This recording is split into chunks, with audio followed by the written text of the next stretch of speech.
بسم اللہ الرحمن الرحیم اللہم صلی علی محمد وعلا آلہ وصحبہ وسلم۔ رزق کے حوالے سے کہ جب ہمارے گھروں میں رزق کی تنگی تنگ دستی ہو تو ہم قرآن اور احادیث سے ایسے اصول تلاش کریں جن پر عمل پیرا ہو کر ہمارے گھروں میں سے رزق کی تنگ دستی اور تنگی دور ہو سکے۔ اسی ضمن میں آج کے درس کی شامل حدیث جسے حضرت امام مالک رحمہ اللہ نے روایت کیا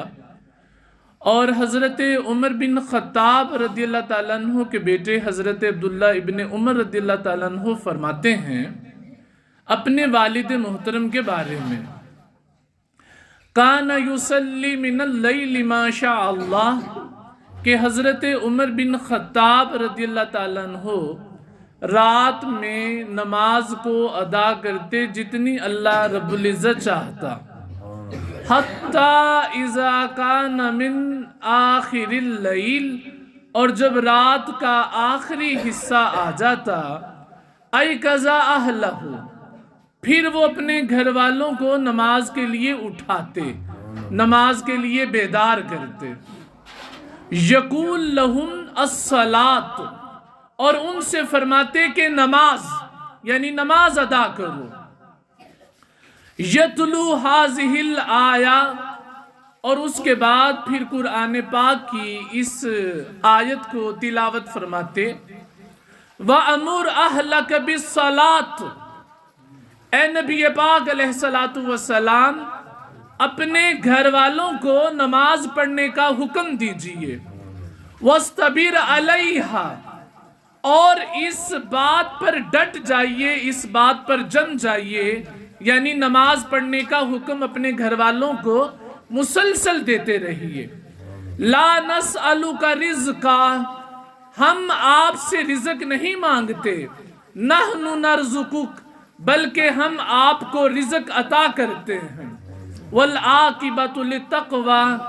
اور آخرت تقوی والوں کے لیے ہے، تقوی کے لیے ہے۔ اس حدیث اور اس روایت سے ہمیں چند باتیں معلوم ہوئیں۔ ایک تو گھر کے سربراہ کو خود بھی نمازی ہونا چاہیے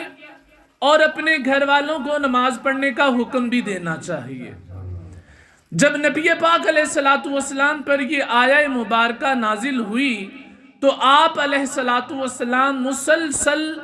8 مہینے اپنی بیٹی حضرت سیدہ فاطمہ رضی اللہ تعالیٰ عنہا کے دروازے پر جا کر اللہ کے اس حکم کی تعمیل میں انہیں نماز کا حکم دیتے رہے، حالانکہ آپ علیہ السلام کی بیٹی رات کو جاگنے والی اور نماز کی پابند ہیں، لیکن اللہ نے قرآن میں حکم نازل فرما دیا کہ اپنے گھر والوں کو نماز پڑھنے کا حکم دیجئے۔ علماء اس آیت کے ضمن میں لکھتے ہیں کہ جو بندے کے پاس رزق کی تنگی ہو، رزق کی تنگ دستی ہو اور وہ رزق میں زیادتی چاہتا ہو، وہ اپنے گھر میں رزق میں فراوانی چاہتا ہو، اسے نماز پڑھنے کا حکم دینا شروع کر دینا چاہیے۔ جب گھر کا سربراہ اپنے گھر والوں کو نماز پڑھنے کا حکم دے گا، اس حکم کی وجہ سے اس کے گھر میں سے رزق کی تنگ دستی دور ہو جائے گی۔ یعنی اگر ہم اپنے گھروں میں سے رزق کی تنگ دستی تنگی کو دور کرنا چاہتے ہیں، اس کا ایک راز، ایک طریقہ یہ ہے کہ گھر والوں کو، اپنی بیوی کو، اپنی بیٹیوں کو اور اپنے بیٹوں کو نماز پڑھنے کا حکم دیجیے۔ جب ہم گھر میں اللہ کا حکم نافذ کریں گے تو ہمارا حکم بھی گھر میں مانا جائے گا۔ اگر ہم اللہ کا حکم اپنی بیوی پر، اپنی بیٹیوں پر، اپنے بیٹوں پر نافذ نہیں کریں گے تو پھر ہمارے ہی گھر میں ہماری ہی نافرمانی کی جائے گی، ہمارا بھی حکم نہیں مانا جائے گا۔ اور سب سے ضروری اور آخری اور قیمتی بات کہ رزق کی تنگ دستی اور رزق کی تنگی کو دور کرنے کا ایک سنہرا اصول یہ ہے، علماء فرماتے ہیں کہ جو گھر میں سے رزق کی تنگ دستی کو دور کرنا چاہے،